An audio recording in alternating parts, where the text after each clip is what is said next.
తెగ అనేటోళ్ళు ప్రపంచంలో సల్మాన్ ఖాన్ ఎక్కడున్నా కూడా చూపిస్తున్నారు. అరే మా జింక పిల్లలు ఎట్లా చంపుతారు అని చెప్పి.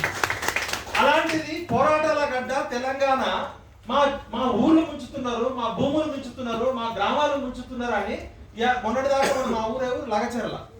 అంటే పాలకులు రాక్షసులు అవుతున్నారు, పాలకులకి చెరడం లేదు. ఇలా అనసూయ అక్క మాట్లాడింది, ఆ అక్క మాట్లాడింది. కృష్ణ జింకను చంపితే సల్మాన్ ఖాన్ కి ఎట్లా ఉచ్చబడ్డదో ఇవాళ మన భూములు మింగిన ఈ రాక్షసులకి, భూములు మింగిన భూబకాసులకి, కొండలు మింగిన ఆనకొండలకి, మన భూములు మింగిన గుండాగాలకు కూడా ఉచ్చబడాల్సిందే. ఇది పాత కాలము, హరగోపాల్ సార్ కాలమో, జయశంకర్ సార్ కాలమో, పాషానాథగిరి కాలమో కాదు. ఇది జెన్జీ కాలం. పక్కనున్న నేపాల్లో, బంగ్లాదేశ్ లో, నియంతృత్వ దేశాల్లో కూడా పాలకులు ఉచ్చబడుతుంది. ఈజిప్ట్ లో టమాటాలు అమ్మే ఒక వ్యక్తిని పోలీసులు కొడితే చనిపోతే జాస్మిన్ రెవల్యూషన్ వచ్చి నియంతృత్వ ప్రభుత్వాలే పడిపోయినాయి. ప్రపంచంలోనే అతిపెద్ద ప్రజాస్వామ్య దేశము, ప్రజల చేత ప్రజలే ప్రజల కొరకు పాలించిన ప్రజాప్రతినిధులు రాజ్యాంగానికి విరుద్ధంగా మోడీ గారి పేరుతో పిఎం కిసాన్ అని చెప్పి బ్యాంకులను మోసం చేసి, మీ సంతకాలు ఫోర్జరీ చేసి, మీ బ్యాంకుల అకౌంట్ లో డబ్బులు వేసారంటే బ్యాంక్ అధికారులు కుమ్మక్కయ్యారు, రాజ్యాంగాన్ని పక్కదోవ పట్టించారు. ఇవాళ ప్రధానమంత్రి పేరుతో వచ్చిన స్కీమును కూడా స్కీమ్ చేసారు. మనం లీగల్ ఫైట్ చేయాలి. ఫస్ట్ ఇక్కడ బ్యాంకులు మోసం చేసినాయి, మిమ్మల్ని ప్రభుత్వాలు మోసం చేసినాయి, ప్రధానమంత్రి కూడా మోసం చేసారు వీళ్ళు. ఎందుకంటే మన కోర్టులో ఇమీడియట్ చేయాలి. ప్రధానమంత్రి కిసాన్ యోజన మీకు స్కీమ్ లో మీ సంతకం లేకుండా, మీకు ఇంగ్లీష్ రాదు, మీకు తెలుగులో సంతకం పెట్టడం రాదు, ఏలు ముద్ర వేసే మీ పేరు మీద ఇంగ్లీష్ సంతకాలు పెట్టి ఎకరం 137 కోట్లు ఇక్కడ ఉంటది, అక్కడేమో 5,50,000.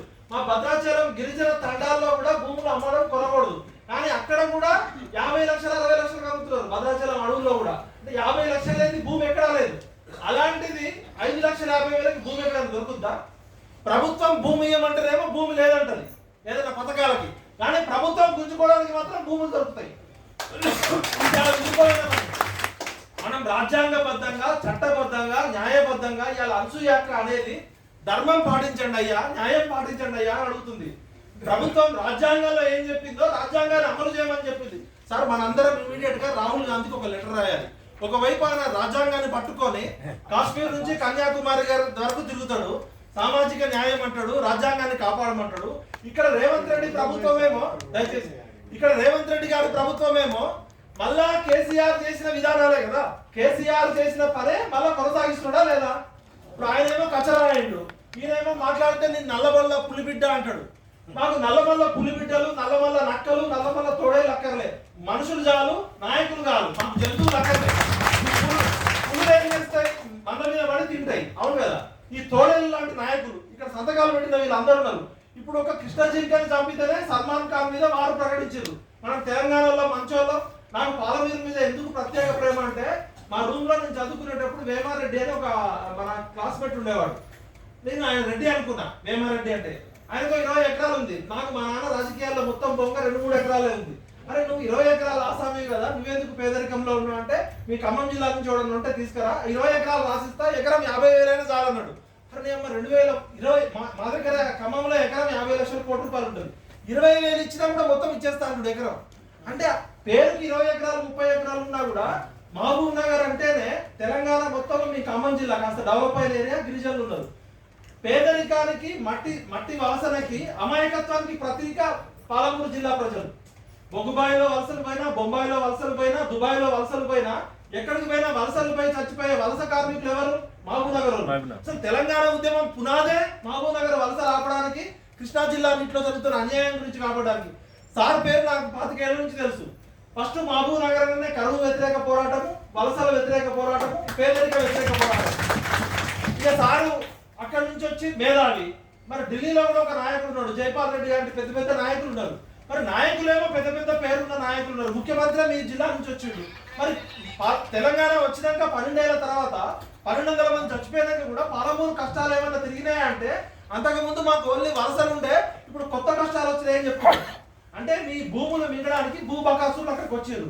మీరు పిలిస్తే పలికే దూరంలో రేవంత్ రెడ్డి ఉన్నాక కూడా అనసూయ అంటుంది, రేవంత్ రెడ్డి అన్న తల్లిలాగా, కన్న తండ్రిలాగా కాపాడుకుంటాడంటే కాళ్ళ మీద, కడుపు మీద కాళ్ళతో తొక్కుతున్నాడు అంటున్నాడు. ఫస్ట్ మనం ఈ ద్రోగులు ఎవరంటే, ఈ సంతకం పెట్టిన రాజకీయ నాయకులు అందరూ మన శత్రువులే. వీళ్ళు సంతకం పెట్టిరు కదా ఇక్కడ ఎవరెవరు? AP Jithender Reddy, Jupally Krishna Rao, doctor C Laxma Reddy, S Niranjan Reddy, Kasireddy Narayana Reddy. ఈ కసిరెడ్డి నారాయణ రెడ్డి కసిగా తొక్కుతున్నాడు మిమ్మల్ని. ఆయన ఊరు కూడా రాకుండా చాటేస్తున్నాడు. ఫస్ట్ హిట్ లిస్ట్ లో చెప్పు దెబ్బ కసిరెడ్డి నారాయణ రెడ్డి. నీకు వాళ్ళు నిన్ను నీ పేరు చెప్తున్నప్పుడు ఒక అన్నలాగా ఒక నాన్నలాగా కసిరెడ్డి నారాయణ రెడ్డి ఉన్నాడు, మా ఊరికి కష్టం వస్తే కాపాడుకుంటాడని నిన్ను గెలిపిస్తే నువ్వు ముఖం చాటేసినావు. ఆంజనేయ స్వామి గుడిలో ప్రమాణం చేసిండా లేదా? కాబట్టి కసిరెడ్డి నారాయణ రెడ్డి మొదటి ద్రోహి అయితే ఇక్కడ సంతకం పెట్టిన రాజకీయ నాయకులు అందరూ శ్రీనివాస్ గౌడ్, బాలరాజు, మర్రి జనార్దన్ రెడ్డి, ఎస్ రాజేందర్ రెడ్డి, అంజయ్ యాదవ్, వి భాస్కర్ వీళ్ళందరూ సంతకం పెట్టి ఇప్పుడు పుణుకు పలుకులేడు. ఇక్కడేమో మీకు అనుకూలంగా సంతకాలు పెట్టిరు. కాంట్రాక్టర్లు ఇచ్చిన డబ్బులు కమ్ముడు పోయిందా లేకపోతే కాంట్రాక్టర్ల బానిసలా? రేవంత్ రెడ్డి నల్లమల్ల ప్రజలు కాపాడుకోవాలంటే రేవంత్ రెడ్డి గారి ప్రభుత్వం కూడా జీవో ఇచ్చింది. ఇక్కడ ఆల్రెడీ మీరు ముఖ్యమంత్రి కార్యాలయానికి లెటర్ రాసినా లేదా? లెటర్ రాసినాక రెస్పాండ్ అయిందా? లేదు. మరి పాలమూరు జిల్లా ప్రజలను కాపాడేటప్పుడు ముఖ్యమంత్రి అయితే మీకు గర్వకారణమా? మీ భూములు మింగేటప్పుడు ముఖ్యమంత్రి అయితే మీకు గర్వకారణమా? రేవంత్ రెడ్డి గారు నువ్వు డ్రామాలు బంద్ చేయి. నువ్వు ఆంధ్రలో మోచేతి నీళ్లు దాటుతున్నావని ఇక్కడ అర్థమవుతుంది. కనీసం నీ జిల్లా ప్రజలు నువ్వు పిలిస్తే నీ సొంత ఊరు కొండారెడ్డిపల్లె పక్కన ఉన్న ప్రజలు కూడా కాకపోతే నువ్వు గుంపు మేస్త్రి కూడా పనికిరావు. నువ్వు ఓన్లీ నల్లబల్ల గుంటనక్క అవుతావు. గుంపు మేస్త్రి కాదు, గుంటనక్క అవుతావు, తోడేలు అవుతావు అని చెప్తున్నావు. ఇంకో ఇద్దరు పేర్లు చెప్పారు అక్కలు మాట్లాడుకుంటూ. వాళ్ళకి ఇంజనీరింగ్ తెలియకపోయినా దొంగల పేర్లు మాత్రం తెలిసింది. ఒక ఆయన నా మిత్రుడు శ్యామ్ ప్రసాద్ రెడ్డి అట, ఆయన ఇంకో సత్యరెడ్డి ఇంజనీర్ అట. మీకు కూడా చెప్పు దెబ్బలు పడతాయి ఇంజనీర్, గుర్తుపెట్టుకోండి. మీరు ఇమీడియట్ గా చెప్తున్నా, శ్యామ్ ప్రసాద్ రెడ్డి గారు మీరు నాకు మిత్రులే, మీ నల్లగొండ జిల్లాకి న్యాయం చేసుకోవాలని చెప్పి పాలమూరు జిల్లా ప్రజలను ఉంచడం తప్పిది. ఎందుకంటే 36 లక్షల ఎకరాల నీటిలో 6 లక్షల ఎకరాలు కూడా తాగునీరు రాలే. మన ఉత్తమ్ కుమార్ రెడ్డి నియోజకవర్గంలో 14 లక్షల ఎకరాల్లో 12 లక్షల ఎకరాలు వస్తే ఇదే న్యాయం. ఇప్పుడు ఇక్కడ మన ఇందాక మల్లారెడ్డి గారు కానీ నాగం జనార్దన్ రెడ్డి గారు చెప్తున్నారు, ఎక్కడ ముప్పు గ్రామాలు చేయకుండా పారుతున్న భూమి అంటే పంటలు పండుతున్న భూమిని ముంచి ఇక్కడ 3000 ఎకరాలు పంటల భూముల నుంచి 5000 ఎకరాలకు నిలిస్తారట. ఇది పిచ్చి తుగ్లక్ ప్రాజెక్ట్ అంటారు.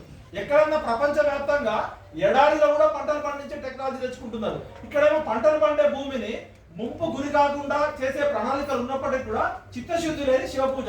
ఇప్పుడు ఏదన్నా పాలకులకు ఏమైందంటే సరైన అవగాహన లేదు, ఆలోచన లేదు. అవగాహన ఆలోచన లేనప్పుడు ఆచరణ కరెక్ట్గా ఉండదు. అవగాహన ఆచరణ లేనప్పుడు అభివృద్ధి ఉండదు. వాళ్ళకి ఎంతసేపు కాంట్రాక్టర్లు ఇచ్చే కమిషన్లు కావాలా, అది ఏ ప్రభుత్వం అయినా, కాంగ్రెస్ అయినా బీజేపీ అయినా టీఆర్ఎస్ అయినా. కాబట్టి ఈ ఎర్రవల్లి, నాకు ఎర్రవల్లి అనగానే ఫస్ట్ గుర్తొచ్చింది, ఎర్రవల్లి పేరుతో ఫామ్ హౌస్ కట్టుకుంటు కేసీఆర్ 200-300 ఎకరాల్లో. ఆయన చక్కగా ఉన్నాడు, ఆయనకి మాత్రం డైరెక్ట్ రావాలి. మన తెలంగాణ సమస్యనే కృష్ణా నదీ జలాల్లో వాటా కోసం కదా మనం కొట్లాడేది. తెలంగాణ అంటేనే మహబూబ్ నగర్ కదా ఫస్ట్ గుర్తొచ్చేది. ఎండిపోయిన డొక్కలు, పేదరికము దాని నుంచే కదా. అలాంటిది ప్రజలకి చెప్పని పనులు, సిలబస్ లో లేని పనులు, మేనిఫెస్టోలో లేని పనులనే చేస్తున్నాడు. ఒకడు రైజింగ్ అంటున్నాడు, ఒకడు డెవలపింగ్ అంటున్నాడు. ఇది డ్రౌనింగ్ తెలంగాణ, ఇది మునిగిపోతున్న తెలంగాణలో తెలంగాణనే మిస్ అవుతున్నది.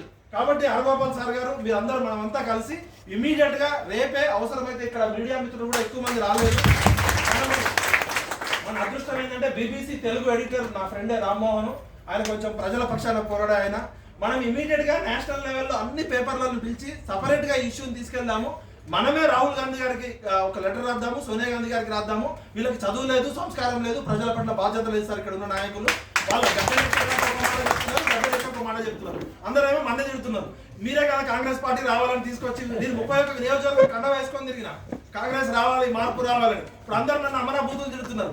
కాబట్టి దయచేసి చాలా కష్టపడ్డారు సార్. కొన్ని రోజులు కొడతారు, నువ్వే కదా. ఇప్పుడు ఏమంటున్నారు, వీడికంటే వాడే నయం, ఈయన కంటే ఆయన నయం, మంచిగా పాలించే కాదు జనం అంటే మనం జనం అట్లుంది. కాబట్టి రేవంత్ రెడ్డి గారి పాలన ఎంత గొప్పగా ఉందంటే, ప్రజలు కేసీఆర్ నియంత్రణ పాలన చేస్తుండు, కుటుంబ పాలన చేస్తుండు, అవినీతి పాలన చేస్తాడు, ఇంట్లో పక్కకు పెట్టి ఫామ్ హౌస్ లో పడుకోబెడితే ఈయన చేసే తుట్లక్ పనుల వల్ల ఆయన గొప్పోడుగా కనబడుతుంది. అంటే రేవంత్ రెడ్డి ఎంత గొప్ప పాలన చేస్తుండే, ప్రజలు చీత్కరించిన కేసీఆర్ గొప్పోడుగా కనబడేటట్టు చేస్తున్నాడు. అయ్యా నీకు చదువు రాదు, నువ్వు చదువుతుంది ఆ గుంపు మేస్త్రి చదువేమో, కానీ దయచేసి రేవంత్ రెడ్డి గారు మీ జిల్లా ప్రజల్ని, మీ సొంత ప్రజల్ని కాపాడుకోలేతే నువ్వు ముఖ్యమంత్రి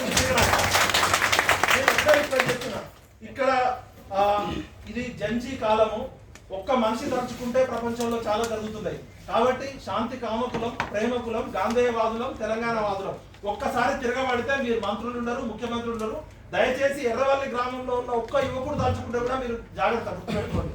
ఎందుకంటే ఇది జంజీ కాలం, పాతకాలం కాదు. ఈ సమస్య పరిష్కారానికి మనం ఒక మీడియా పర్సన్ గా, ఒక లీగల్ గా మనం అన్ని రకాల ప్రయత్నాలు చేద్దాం. ఇమీడియట్ గా రాహుల్ గాంధీ గారికి లెటర్ రాద్దాం సార్. Thank you. నాకు ఈ అవకాశం ఇచ్చిన